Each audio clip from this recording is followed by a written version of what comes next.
So, how are you enjoying the recession? While you and I are hitting bottom financially, the government seems to have nothing better to do than find 100 new ways to take more of our money. I think it's time that you and I started making money the way the government does. Let me tell you how to make a few $1 billion with nothing more than an idea, and maybe a few $100 million in seed money.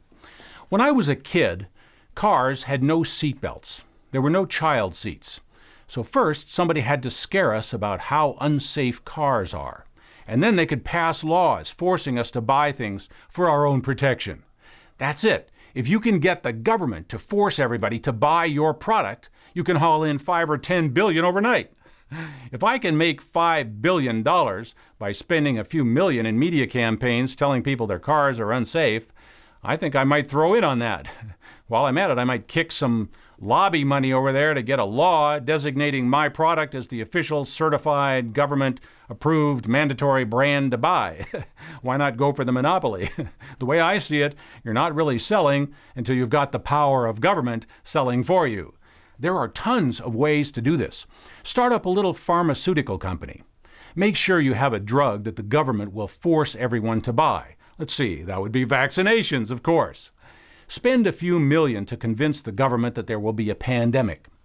Now it gets a little tricky. It wouldn't hurt if some special little germs accidentally on purpose slipped out of your laboratories and made a few people sick. I'm not telling you to do that, but I'm just saying if nobody dies, some stupid idiot is likely to say, well, why do I need this vaccination? You don't want that to happen. So now you go and find some loser legislator, some guy who's behind in the campaign funds, who's willing to sponsor legislation to protect the public by forcing them to get your vaccinations. You would think they would protect the public by catching the criminals who would release the pathogens from the drug company labs, but how do you make campaign contributions doing that? You don't have to worry about anything here. No one in Congress will ever vote against your vaccinations, because if they did, your drug company would send out a press release saying they are endangering the public by failing to immunize.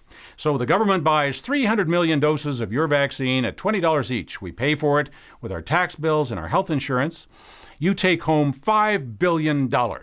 Not bad for one flu season. I'm talking about wealth creation here. See if you can feel the rhythm of this. You start a little auto insurance company.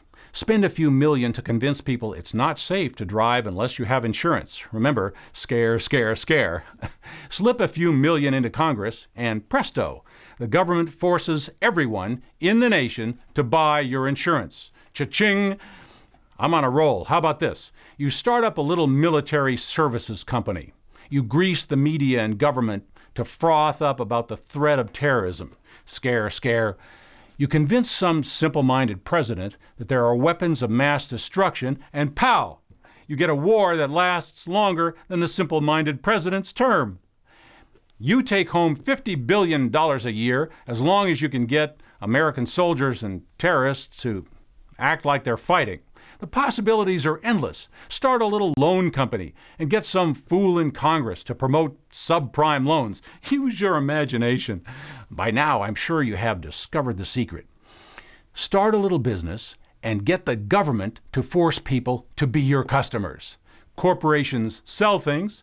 Government can force people to buy things. What a perfect combination. Put those two together and it's called fascism. Using government authority to enforce corporate profiteering. That's what Hitler and Mussolini did, and it worked great for a while. So shake off that recession mentality and let's make some real money. You just have to know when to get out and let the salesman take the fall while you quietly move on to the next thing.